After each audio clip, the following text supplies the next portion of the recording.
right, and a few more. Yes, definitely jump into the chat room. Morning, Ernest.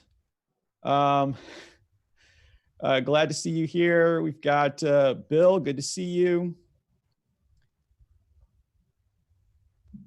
Scott, Bud, Edward, glad to be back to socializing. Yes, and we're going to get a chance to socialize and chat with some of the companies that are pitching today at 10 o'clock when we get to the networking portion. We're going to be breaking out into breakout rooms where you'll have a chance to talk to one of the founders, ask them questions, learn a little bit more about their presentation.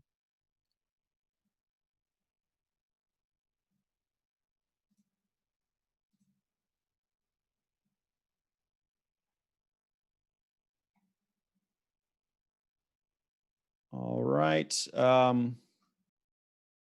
Getting right to 9 o'clock. So last reminder, please keep yourself muted, your camera off for now. You'll have a chance to turn all of that on when we get to the networking portion. Again, if you do get bumped off, we are streaming live on Facebook and on YouTube. But go ahead and dive into the chat, say good morning. And we look forward to having you all here for the event and look forward to chatting with you all when we get to the networking portion.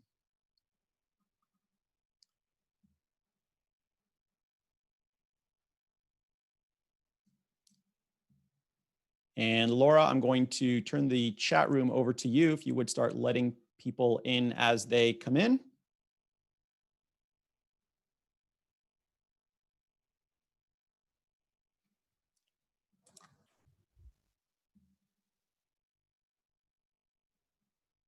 And we should be good for now. So welcome everyone to Pitch Breakfast, our virtual edition.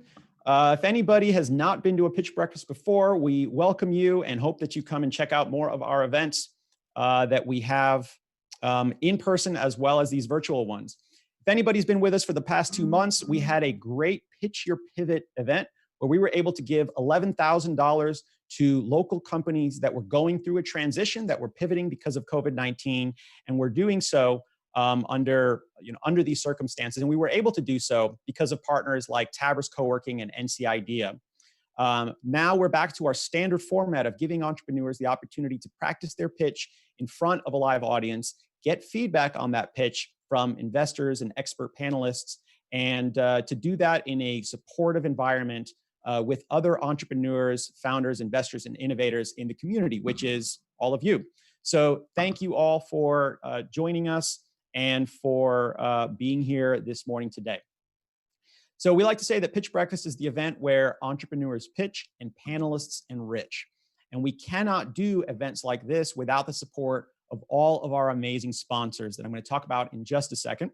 But first, if you are on social media, if you're on Twitter, Instagram, Facebook, anything like that, you can follow us on our handle Pitch Breakfast at Pitch Breakfast, or you can visit us at pitchbreakfast.com, where you can learn more about what our event is all about, as well as apply to pitch if you or a founder that you know is interested in pitching at a future Pitch Breakfast event. Just so that you know, our live events are in Charlotte, Davidson, and Asheville. Right now, we're just limiting to virtual events for the time being. But when we go back to live events, if you're in any of those cities or want to travel to any of those cities, we are open and accepting applications to pitch for companies that are scalable or doing something innovative and want to get that feedback. So as I mentioned, we've got some great partners here at Pitch Breakfast that help us do what we do. And these partners include Spengler and Agins, which are attorneys for the Charlotte startup community and really the starting point for a lot of entrepreneurs that have an idea for a business. They talk to someone like Justin about how to get started, how to set up the business and get it off the ground. We also have as a partner Dual Boot Partners, right, which is a tech firm that or a software development firm that builds software and partners with a lot of founders in the community. There's a lot of startups here in town that have worked with Dual Boot Partners almost as a fractional, or sorry, almost as a CTO because of their involvement with so many startups. And they are a great partner to a lot of companies that are trying to figure out their technology. Once you have your tech, one of the big questions that we get asked a lot is how do you protect it? And a great partner of ours is NK Patent Law, Ani, which focuses on all things patents and IP, trademarks, anything having to do with intellectual property. NK Patent Law has been a partner for a couple years now, and they're always great at just sitting down and answering any questions that you might have about IP. Then we want to thank Powderly Vuchnik. They're our CPAs, and they're CPAs to a lot of the companies that we support. And so they are great people to talk to, whether it comes to bookkeeping, taxes, or anything small business, finance, and advisory services. Companies that, as they grow, they start to bring on employees. You have HR needs, and TriNet works with both companies, large and small, on things like payroll and benefits and risk and compliance. All of this on a cloud platform that's great for startups that are starting to scale. And then, of course, Foundry Commercial, which is a tenant advisory service that works with companies, especially those that are looking for a really creative space, refurbished cotton factory, something that really has that startup feel. Foundry Commercial works with a lot of companies that are looking for that and does a great job helping startups, especially, and high growth companies with all of those needs. So we want to give a big thank you to all of the companies that support Pitch Breakfast. We're testing out virtual backgrounds here, so we've got them here. If you have any questions about any of them, feel free to throw that in the chat. Reach out to us. We're happy to make a connection, make an intro there. Because we have a couple attorneys as partners, we do have a disclaimer, and our disclaimer is that this event is educational in nature.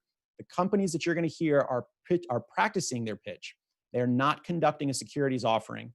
So none of the companies here are pitching intending for this to be a general solicitation. This is a practice event, and it's an opportunity for them to get feedback in a supportive environment like this. So before we dive into the panelists and the pitchers, I do want to give one last reminder. Please keep your cameras off and muted.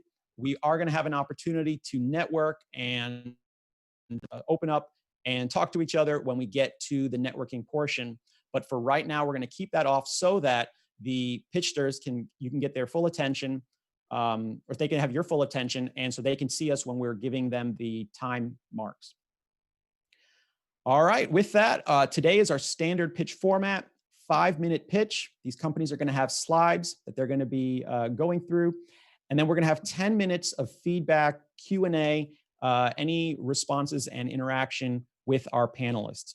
If you have a question that you'd like for the pitchers to answer, feel free to throw that in the chat room, and we'll try to take sort of the last minute or two to answer any questions from the audience. So if you hear something, you want to bring something up, go ahead and throw it in the chat room, and we'll ask that question then. If we don't have time to get to your question, hold on to it. When we go to the breakout room, you'll have a chance to talk to the founder directly, and we'll talk about that after the companies have pitched. Today, our panelists are Mark Brunage. Mark's been with us for a little while now, and we really appreciate his insights. Mark is the Chief Investment Officer for the 2040 Fund. Mark, if you want to go ahead and turn your camera on, thank you so much thanks for being here. And then Daniel Friel. Daniel Friel is an innovator, board advisor, and founder of several companies. We would list out all of the logos, but it would fill up the screen. Daniel's been with us since the very beginning as well. And we really appreciate having both of you here, giving your time to give some feedback to these companies. So thanks, guys. And then as far as our companies, we have today 3 companies, Gym Monkey, Keepsake Tales, and Druid, who are going to give their 5-minute pitch and then go into the 10 minutes Q&A, feedback, get some responses from you, from the panelists, and from the community. And we look forward to hearing these pitches today. So with that, we're going to go ahead and switch the screens out. We're going to get Leonard set up here. We've got the Gym Monkey slides, and I'm going to go ahead and start the timer, Leonard, whenever you are ready. All right. Good morning, everyone. First, I'd like to thank Pitch Breakfast for giving all of us this platform to pitch our innovation and ideas to you guys. My name is Leonard Love. I'm the co-founder and chief of strategy of Gym Monkey, And today I'm going to tell you how we're going to disrupt and change the fitness industry. Next. Currently, there are 4 very pervasive problems in the fitness industry. And as the consumers are concerned, studio drop-in costs are extremely high. And there are a ton of fitness options out there that a lot of people are just completely unaware of. And as for gyms and studios, almost half of their class inventory goes unsold daily. And those that use third-party apps find it almost impossible to convert those users into members. Next. All of those issues led us to develop and create GymMonkey.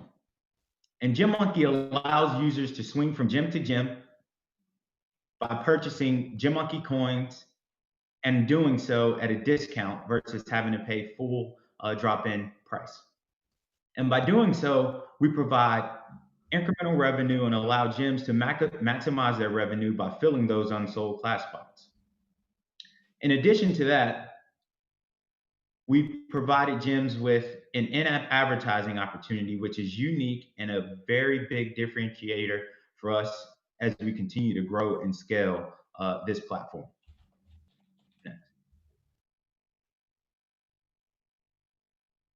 Next. So currently, users have 2 ways that they can purchase coins from us to receive discounts at our partners. So we have a pay-as-you-go option.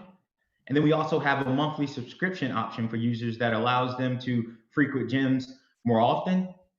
And then also allow them to tailor fitness to their needs, to be able to stay fit on the go, switch up their routine, and then still also be able to use pay-as-you-go when their coins are depleted. And then they also have the ability to roll their coins over. Next. We skipped the slide. Go back. All right. So in our app, our largest differentiator and what makes us extremely unique is the local deals marketplace that we've created. It's user-facing, but it's a partner subscription model, and they're able to purchase a monthly subscription or an annual subscription. So in addition to the booking platform, the discount booking platform we have for our users, we wanted to provide our partners the opportunity to convert users that did not have a home gym. And by doing so, we created this model, which allows them to offer introductory class package and membership offers to our users. Next. Currently in the marketplace, there are 2 companies that we're targeting to take share from, and those companies are ClassPass and Groupon. ClassPass is a dedicated discount booking platform that is very user-centric. And as we know, Groupon is a deals marketplace that isn't specific to any one particular industry at all. Next. And here's where we win. In addition to our discount booking platform, we added the local deals marketplace, which is beneficial to both users and studios, allowing us to bridge the gap from users to studios as they find their fit by receiving discounts on class packages and introductory membership offers, and then also allowing gyms to grow their membership sales.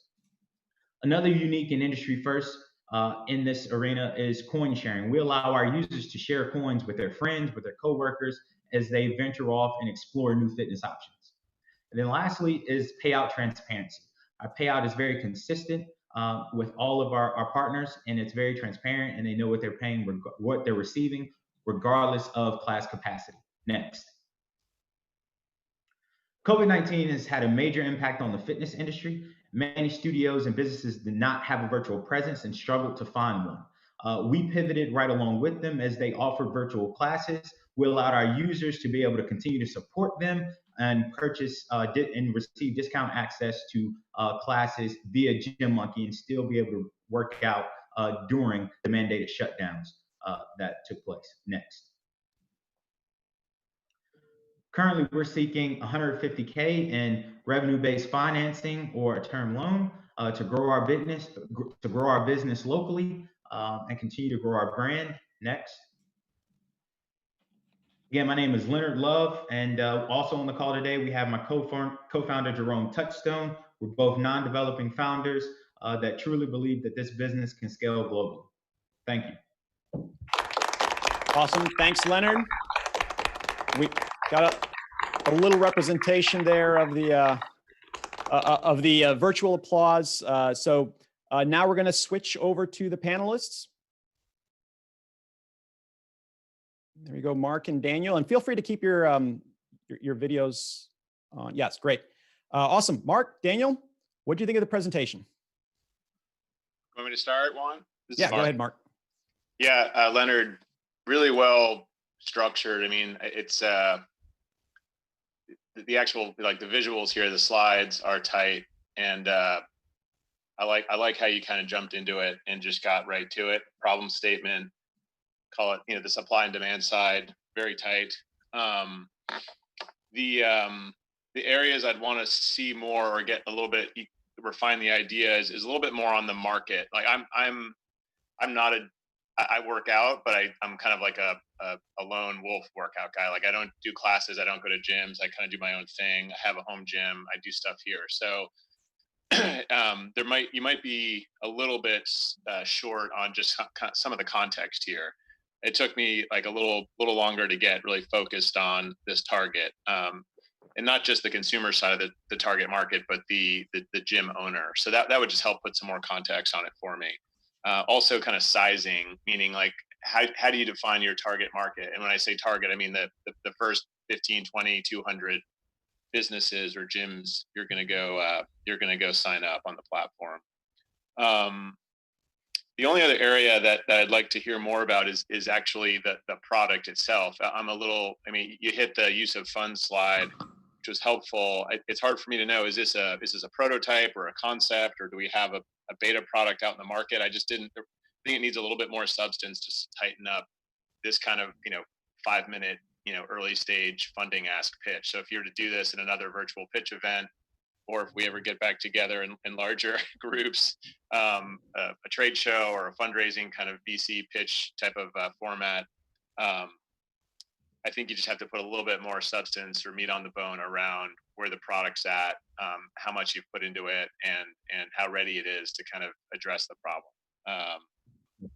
And then one more point on the I say this a lot at these things, or as a panelist, the use of funds is awesome. That detail is great.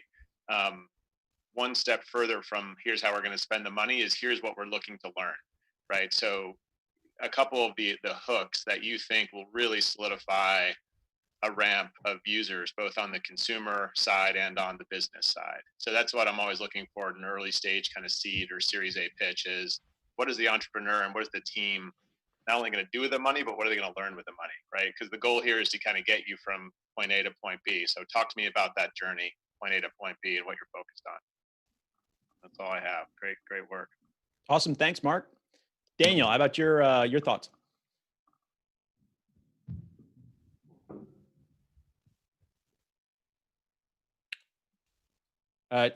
Daniel?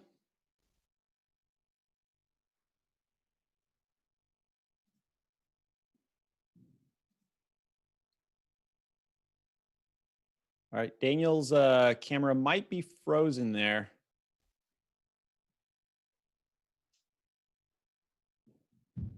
All right, Mark, we might have lost Daniel. So do we want to talk any more? Oh. Any questions for Leonard, Mark?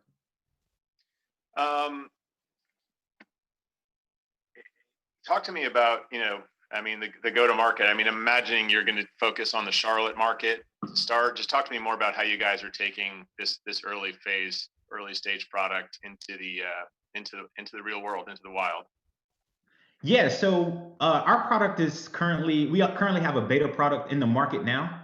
So we have over 40 gyms and studios. So we're actually partnered with the largest software management company, and we're in their partner network, and I could send you a link as well. And we did that. That was the first thing that we did. It's called MindBody. So we have access to, they have over 15,000 fitness studios across the globe.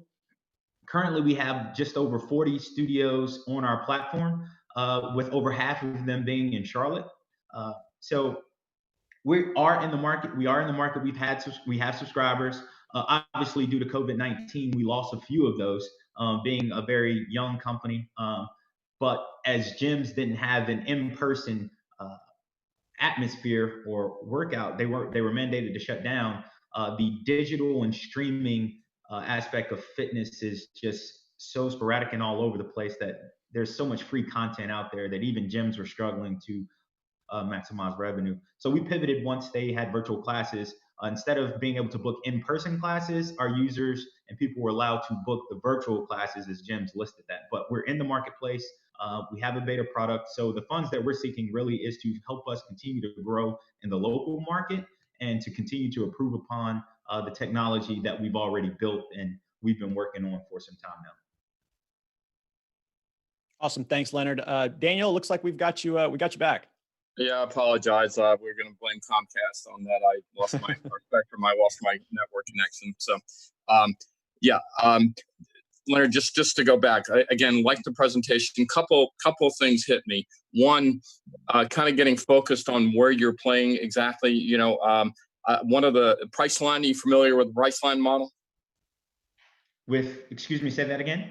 Are you familiar with Priceline? Priceline? Yeah. They basically travel, right? So they started out selling off unused capacity for airlines. So your model is basically Priceline for gyms. That phrase actually might be helpful if you're doing an investor pitch. So that's one point. Second point, marketplace models, right? One of the things I'm actually a reforming economist, and one of the issues with marketplace models, right, is you've got to get both. You've got to both get gym owners and people that want to work out in the gyms, right? So one of the things I think it's important that you address is, what do those acquisition costs look like? How do you acquire those both sides, and then and what does it cost, right? And that really gets back to, you talked a little bit about payout transparency and pricing, but it would be very interesting to get a little bit more detail to compare what you're charging the gyms, what you're charging the individuals, and how does that compare to your acquisition costs. So that's second point. Third point is, and I think Mark alluded to this, was the market opportunity. How big is this market, right? Where are you going to go, and how much of that size market are you going to get?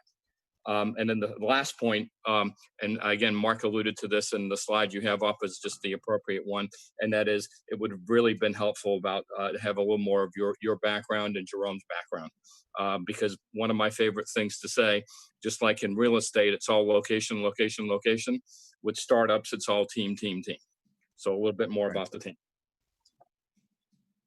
Okay, thank you. And one last question. So the coins. The coins thing you threw in there, and without more explanation than you gave, all the coins thing did was confuse me. Gotcha. So the coins are like credits. So instead of allowing our users to know exactly what we pay our gyms, because we don't pay them full price for our users that use our service to come to those classes, we convert that cost into coins or credits, and which also allows us to allow our users to share coins and credits to give friends access to clubs, as opposed to being a PayPal where they're sharing dollars or things like that. So we allow our users to share access by passing coins along, but then we also they use the coins to purchase access to gyms and receive reservations for classes. Yeah, that's an important point that I also missed. I think you might be able to put a visual together that almost like represents the flow of supply and demand of capital. Like to Dan's point, you're a marketplace, and so maybe like showing how this works. Like, consumer, gym, you guys in the middle, what's coming in, what's going out, how is value exchange, value created, something like that. Yeah, and Jerome, not to pile on here, but again, from an investor perspective, again, they're interested in your team, and then they're interested in how does the company make money. So that whole flow of what all those finances look like, and then what your net margin would be, would be extremely helpful, because investors really aren't the brightest people on the planet. Mark's the exception, and they're just going to do simple math, right? And again, this gets the size of your market. Okay, if you add 100,000 people onto your platform, what are you going to make? Right. Awesome. So we got time maybe for one more question. If there's any question from the audience, feel free to send it in the chat. Otherwise, if you've got any thoughts, feedback, questions, just wait until the breakout rooms, and you'll have a chance to chat with the Gym Monkey team then. All right. With that, Leonard, thank you. And now we are going on to the next pitch for Keepsake Tales. And then we're going to be switching over to Mike's screens there. I'll go ahead and reset the timer. And then Mike, whenever you are ready, take it away.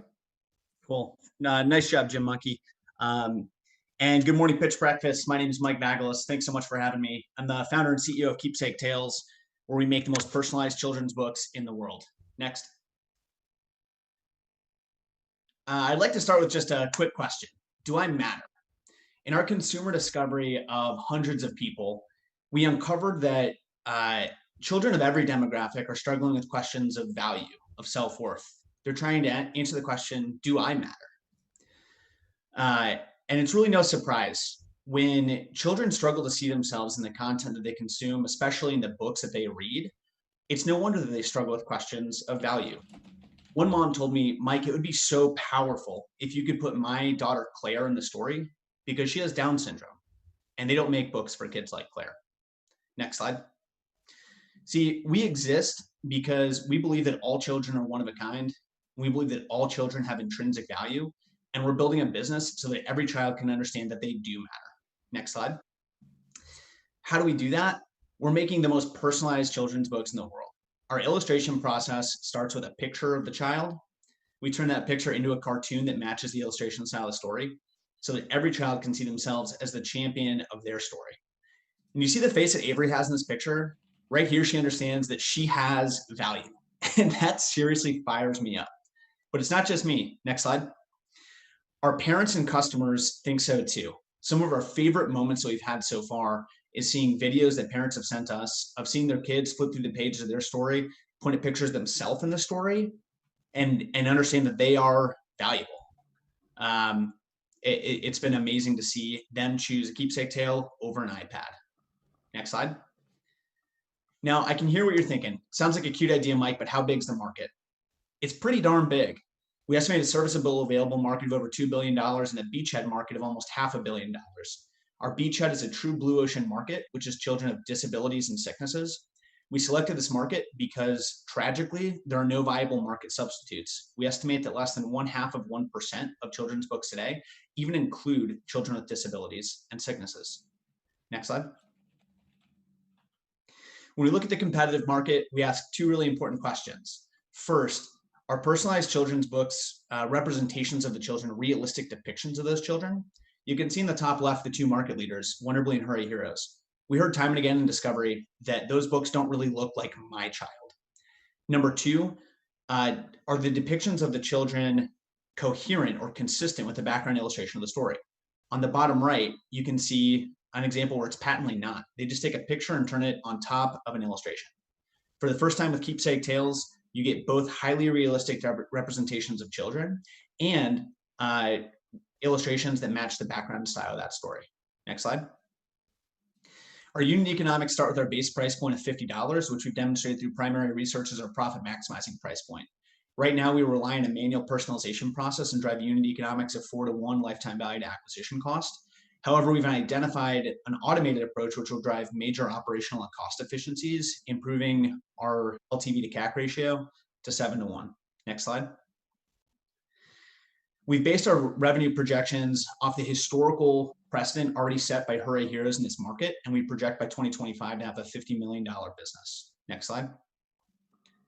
So who's making it happen? First, there's me. I'm more the business guy. I've led finance teams, a sales market, been a brand marketer, and got my MBA from Northwestern. and I'm growing daily in my abilities as a CEO to grow Keepsake.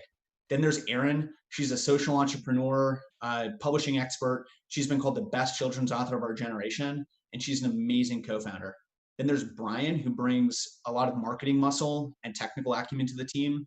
And finally, Steve Dudas, who's our children's literature PhD. So you can be sure we're not launching anything if it's not top quality. Next slide. So far, we've sold one book. We drove an almost 4% close rate last November in a pilot sale. We have 4 more books under development, including 2 that we're co-developing, co-branding, and co-launching with larger strategic partners. Next slide. COVID has both headwinds and tailwinds. First, funding pipelines are frozen, and we recognize that consumers have less discretionary income. However, the pain points we identified are more salient now than ever, and that parents are pulling double duty as teachers, and diversity is such a visceral pain point in the market today. Next slide. So what are we asking for? First, we're closing a $150,000 funding round where we'll invest that money in marketing to validate our acquisition costs and to continue to drive traction by generating revenue, and to de-risk our technical risk by building a working prototype of our automated technology. Second is connections in the publishing market, which we believe is our exit. And finally, driving awareness for our next launch, which is coming in a couple months. Thank you.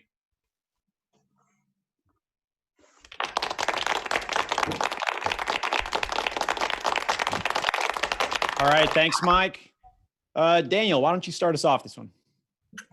Perfect. Can you guys hear me okay? Yep. Sorry, I'm doing this through my mobile phone, but you do what you have to do. Mike, great job. I'm really very impressed by the flow you hit. Honestly, just about every point that I always like to see when I see one of these 5-minute pitches. You made it very clear up front around what are you doing? You're personalizing children's books, and again, I think personalization is definitely a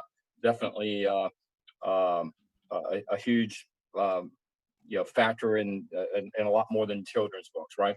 I like what you did with the Do I Matter with the story. That really kind of got everybody's attention, and the explanation of how you were doing it was good. I like the view on customer reaction. I appreciate the fact that you did the market sizing. You did go through that so fast. I got the 2 billion plus is sort of the total size. Your sub-market piece I actually missed. So what was, and I've got more, a couple, let me come back to that question. I really liked, and I think this is a lesson for everybody on the call, frankly, your competition slide that you did. That was phenomenal. And I love the fact that you did basically a magic quadrant, right? A Gartner magic quadrant type thing that showed where you fit relative to the competition. Highly effective. You gave your price point. I love the data that you had around cost, customer acquisition cost, lifetime value of the customer, et cetera. So that was good. Your projections at 50 million, it was a little, again, you had them there, you went through it so fast, it was a little hard for me to see. I guess I can do the math. If you're doing $50 per book into 50 million, I guess I know what your projection is for what volume looks like. Let's see, when you got into the funding round, the ask, there we go. One of the things I really like to see there is here's the ask and here's the use of funds. You talked about marketing, but you probably had more specific things. So good practice to kind of break out. Here's what that use of funds looks like. And one of the last things, I want to leave some room for Mark here. One of the last things that in my mind was how do you scale this, right? Is it, and again, part of that is I know a little bit about the publishing market, not a lot, a little bit. And, how do you scale with authors, right? How do you get other people to participate? Or is it actually going to be you and your stable of authors? Effectively you become a publisher, right? So that's the part that was a little unclear to me as to where you wanted to go in that vein. So I'll stop there and let you take a shot at any of those questions. Yeah, I'll hit a couple things. First of all, just thanks for the feedback. I appreciate it. And man, I tell you, 5 minutes is quick. So I am not surprised that some of these went through pretty quick. Our beachhead market is, we selected children with disabilities and sicknesses as our beachhead, both because it's the right thing to do, right? It's tragic. There are hardly any viable substitutes in the market today.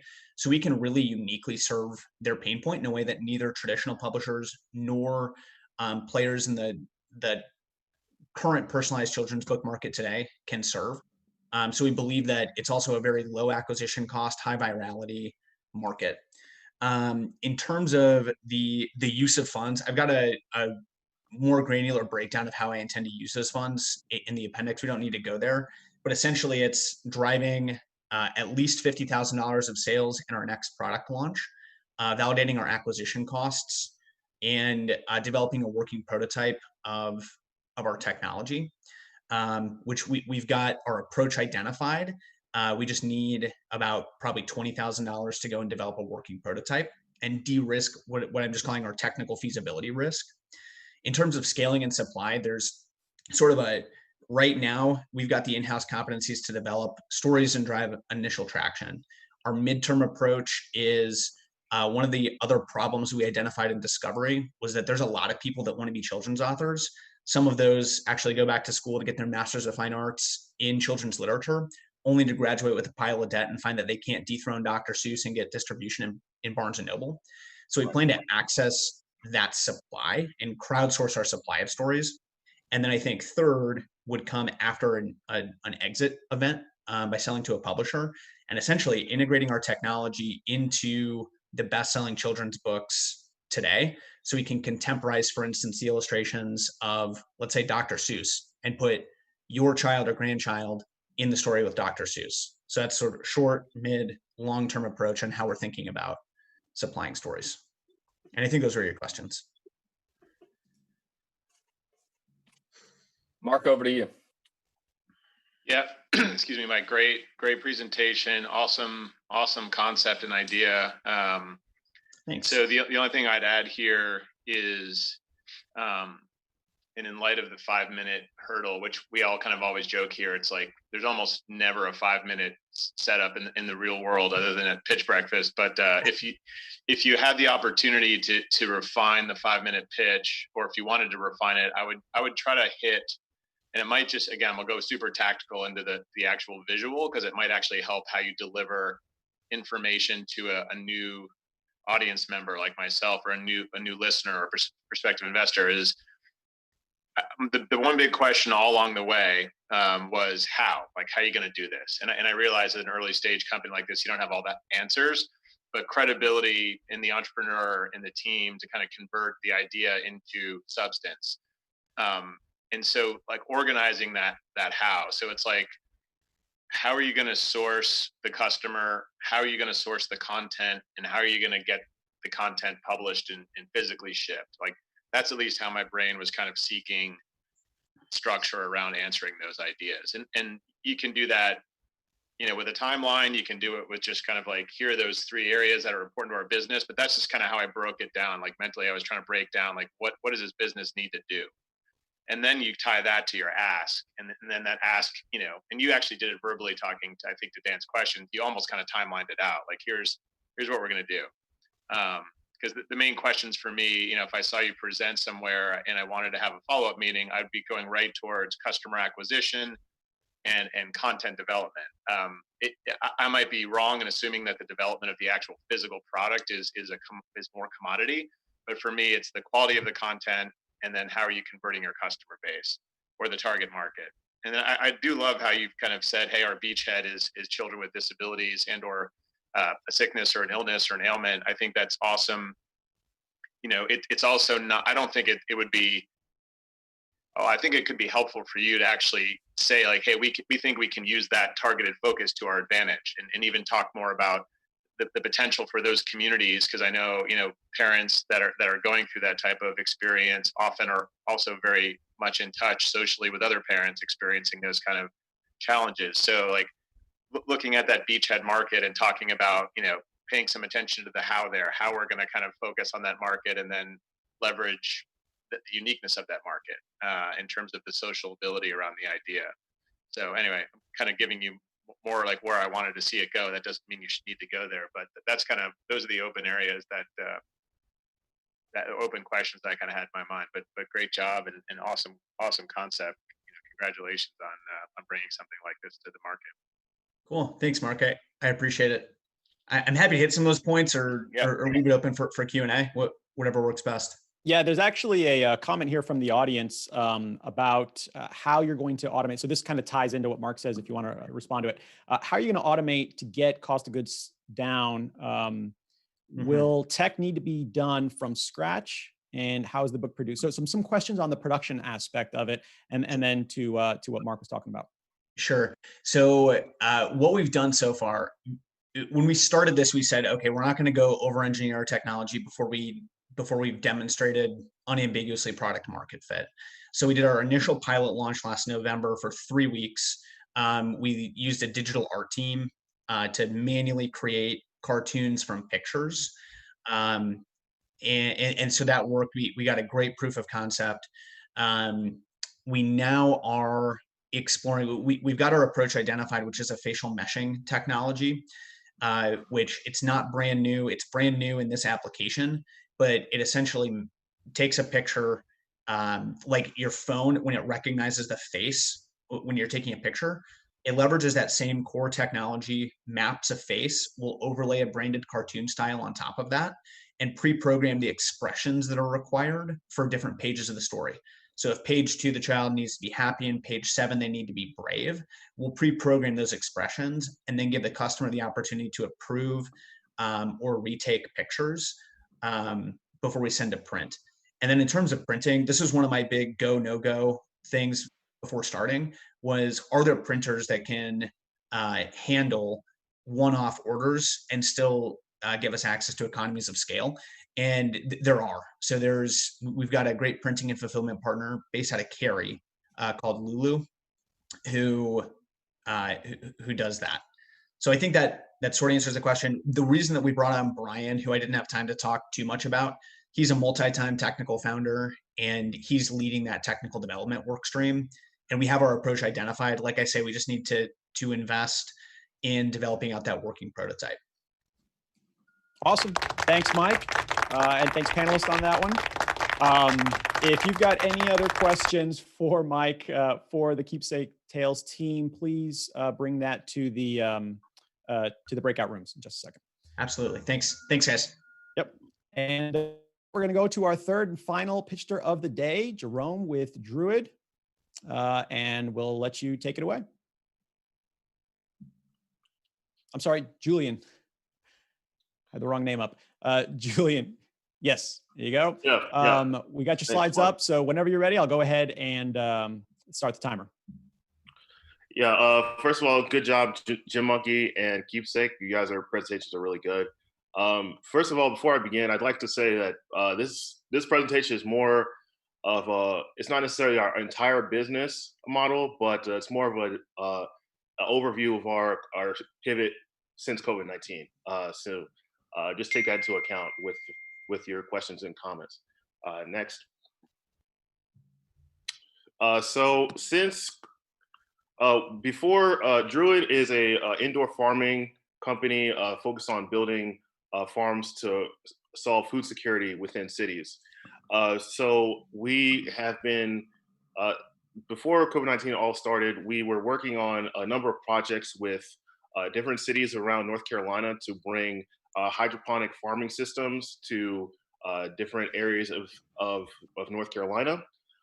We were planning out farms and research facilities with a variety of partners, including like the North Carolina Research Campus and a few farms out in Asheville and other states as well.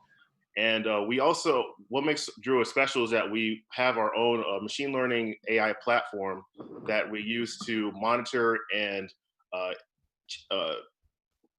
change our crop portfolio to make sure that crops are growing correctly. And as a result, we were able to grow in a variety of systems. and we can change the formula based on a number of things. And so this has allowed us to do a number of things. We've been able to create feasibility studies for a number of clients, and it allows us to collect data and create a database of a variety of leafy greens and vegetables, depending on what a farm wants. So next. And we were doing a variety of projects before COVID-19, but going back in March, we realized that hospitals were going to be overrun with a lot of different patients regarding COVID-19 and other issues. They were running out of PPE. The supply chain was broken a number of times, and we saw that CDC was recommending and not recommending N95 masks for COVID-19 relief. Next. Next again.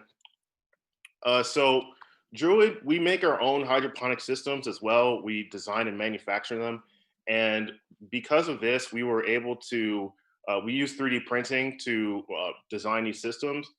We have machines here at my office, and at our team, the rest of our team has 3D printing machines. So we were able to pivot very quickly to deal with the issues of COVID. Next. So next, again, what is printing? As some of you may know, 3D printing is a new type of manufacturing, basically turning code into materials. You can create a number of different designs based on code. You can scale it, it's very cost effective, and you can print a variety of materials, including different types of plastic, PLA, ABS, metals, and even concrete. Next. And this is our product. This is our product line that we've created. This is our Detox Masks. So we've been creating a line of masks that are washable and reusable for a variety of medical facilities and hospitals. So the masks come in 3 different sizes, and they have 3 different parts. Next. So each one has a filter, cap, a seal, and the overall face mask. So you can see here, you have filter material within the mask that you can customize and replace depending on your needs. And we can create multiple different colors too. Next. So like I said, we've been selling them to medical staff. We've donated some. We've sold about 50 masks at this point. And we've been looking into partnerships with the state of North Carolina because they've been in contact with us in terms of producing masks with N95 material. We've sourced a source of N95 material that we can sell with the masks that we can distribute to medical facilities across North Carolina. Next. This is another product we're doing, 3D printed planters. This is a video, but we don't have time for that. Next. And we were making a variety of different planters because of a lot of people in COVID-19 are deciding to go and garden for the first time. So we decided to address that also. So we make a variety of different planters. Next. And we make a lot of different types of planters, and this was also a good point for us to generate sales for the company. And these are the 2 ways we've pivoted during COVID-19, and we look forward to making this a part of the business as we move forward. So thank you, and we can take questions. Thank you, guys.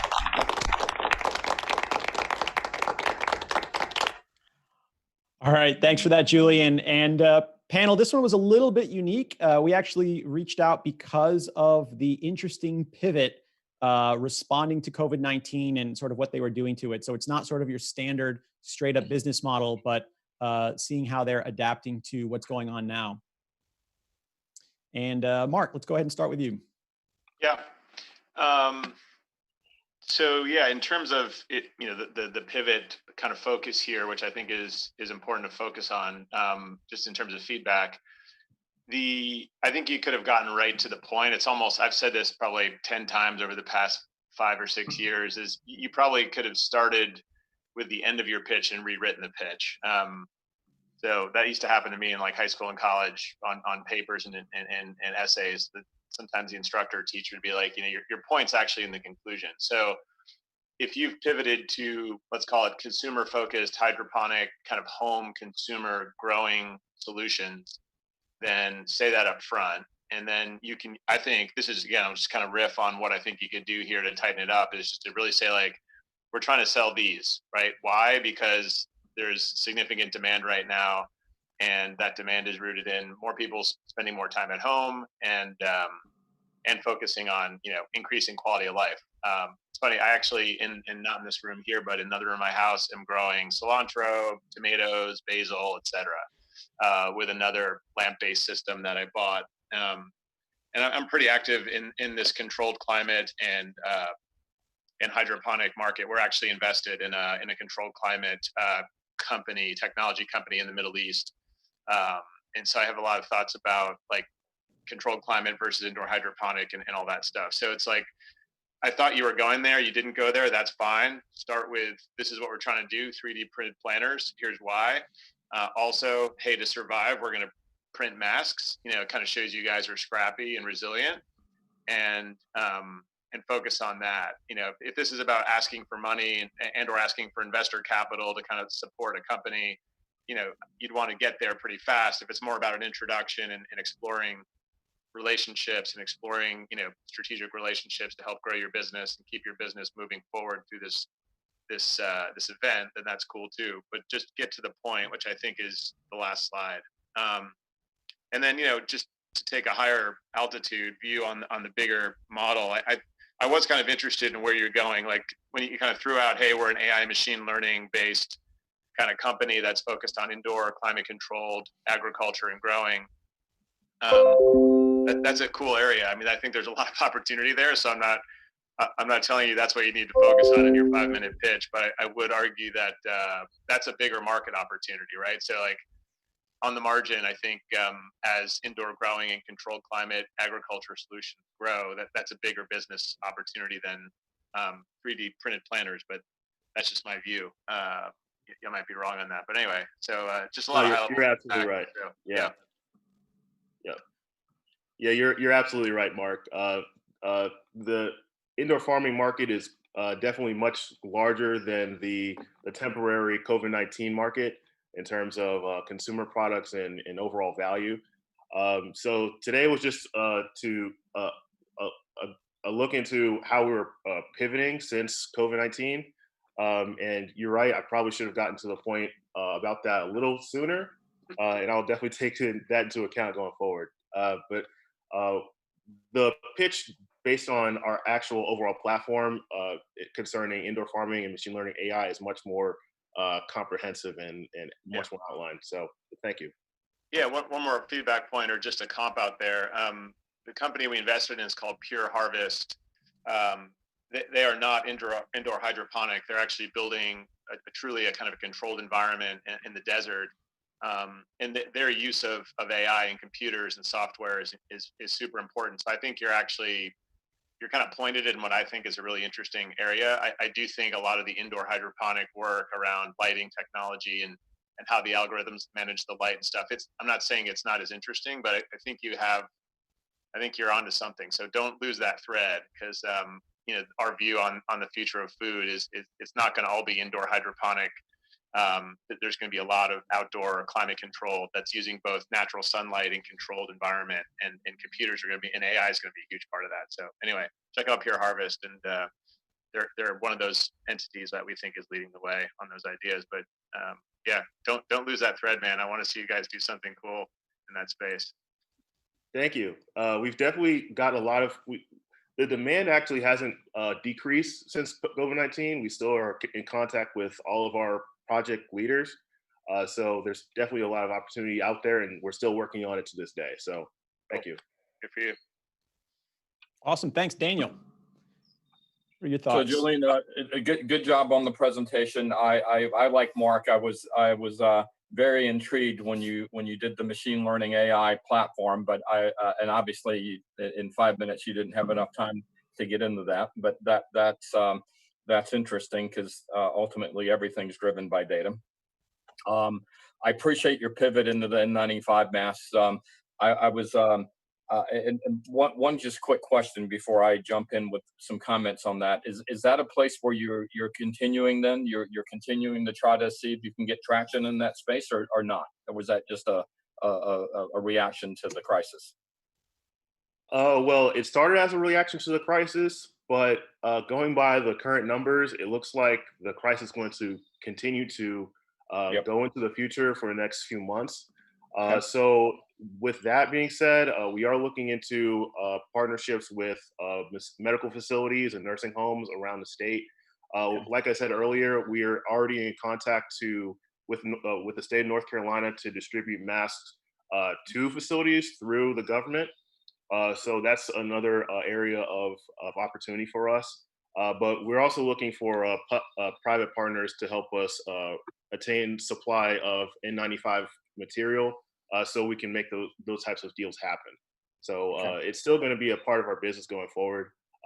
It's not necessarily going to be the focus. That's going to be the hydroponic machine learning AI aspect, but it's definitely going to be a part of our business for the next few months to come. So there's a gentleman in Raleigh that I'd like to introduce you to. There's a company there called K4 Connect. Letter K, then the number 4, then Connect. And they're basically providing technology platforms to the retirement communities. That could be obviously they have a large need for masks, right? So just offline we can talk a little bit about that. I'm presuming. Have you connected with the 2 hospital systems here, Atrium and Novant? Yeah, so I did get in touch with Atrium. That was a while back. They didn't seem to have as high as a demand as we expected, but we did get in touch with nursing homes, and they did have a lot more demand. Right. Now we may have to circle back to Atrium due to. We contacted them early on. The situation has gotten worse since then, so we might have to circle back and talk to them again. And that goes for Novant Health as well. So anyone with connections to either of the hospitals would be greatly appreciated. Okay. And then as you've again done the pivot, and I really like the idea of in-home. I normally grow tomatoes, but I didn't make it over to my provider to actually get them this year. It's so disappointing. Mark, you're way ahead of me on that front. But I like the pivot, to kind of in-house growing, and sort of are you still looking? So is that the pure focus, or are you still doing some of the other things? So the outdoor. By which do you mean? Do you mean the masks or the planters? No. I'm sorry. I migrated over to planters. Okay. Yeah. So the planters actually have done fairly well. So we're still going to continue to produce those in tandem with the masks. So we have the production capacity to produce both at high quantities. So depending on the number of demand that we get, that's how much we produce. So. Okay. Well, again, very, very good job. I appreciate it. Thank you. Thank you. I appreciate the questions. All right. With that, if there's any final questions from the audience, feel free to send it in chat. Otherwise, wait till we get to the breakout rooms, and you'll have a chance to talk to Julian then. I don't see any questions coming in. So great. Thank you, Julian. Oh, sorry.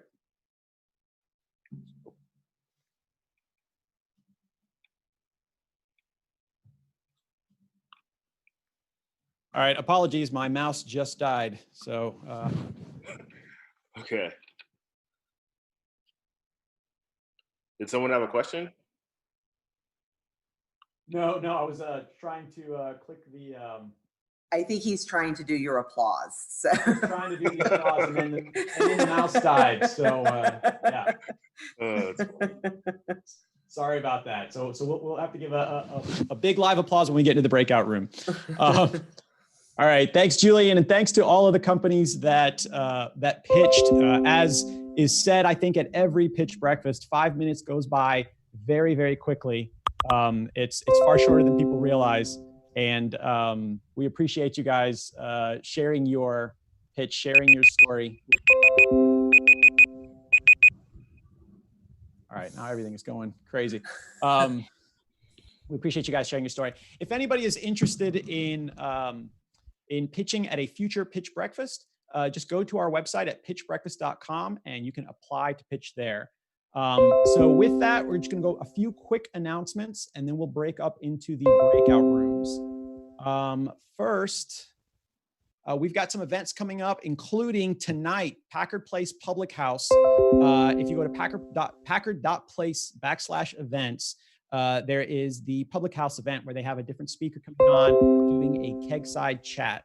And tonight's guest is Letitia Bird, founder and CEO of Bird Career Consulting. Those are always great networking events to check out. And Dan just actually put the meetup in the group chat. Great. So if you go into the group chat, you'll get the meetup. And apologies again, my mouse just died and I'm not able to do all of this stuff at once. All right. And then up next, we've also got an event. This is tomorrow evening or tomorrow afternoon, the Queen's Virtual Pitch Competition. So the McCall School of Business over at Queen's University does this annual pitch competition. And it is a great event to check out. This is going to be virtual. You'll have an opportunity kind of like this one to hear founders or to hear students and present their business idea and give them some feedback, get some connections. So if you can, check that out. These students really appreciate getting the feedback, getting all of the response and connections that the community has to offer. And that is tomorrow at 4 to 5:30. All right. And then next week, we're going to have an event, a Charlotte Inno virtual event on the future of work. So the future of work event is going to be all about what is going to happen to work in a post-COVID world. So we've got somebody there speaking on behalf of Talent Insights for the City, as well as commercial real estate and co-working and technology and all of that. What does the future of work hold? What does a post-COVID workspace and a workplace look like? And it's something that I highly recommend you check out. You can go to charlotteinno.com and go to events, and you'll be able to see it there.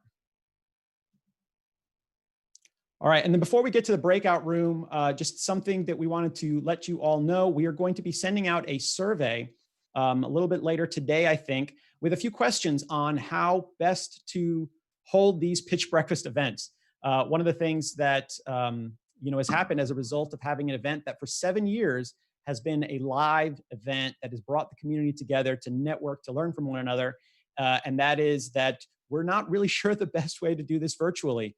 We're testing things out. I'm testing, as you can see, this virtual background. We're testing the format and how we do the breakout rooms. But we love your feedback, especially in the months to come when we are still figuring out, do we go live soon? Do we do small group, limit the audience size? Do we do a hybrid live and virtual? We've talked about an idea using co-working spaces as sort of viewing parties. Lots of ideas that we're talking about, but we'd love to hear from you, especially if you've come to pitch breakfasts before, or even if this is your first one. What could we be doing differently? What could we be doing better in the future? And on that survey, there's also going to be a question about the startup ecosystem. So there's a lot going on right now that's bringing a conversation to the forefront in the entrepreneurial community, and that really is the inequity that exists in investing in startup world, in accelerators, in everything. And I know that a lot of the people that come on to Pitch Breakfast events are smart, well-connected, innovators, people with ideas, and we're looking for the entire Charlotte community. So investors, entrepreneurs, innovators, different groups, including events like Pitch Breakfast, what are some ways that we can make sure that we are being inclusive and making sure that we're representing all voices, and especially those of Black and Brown entrepreneurs that are underrepresented in the entire startup ecosystem. So we do ask that you take a minute to fill out that survey and throw some ideas there that we're going to share with the entrepreneurial ecosystem leaders group. So with that, we are going to go to breakout rooms. We have 3 breakout rooms, one for each of the companies. So we're going to have one there.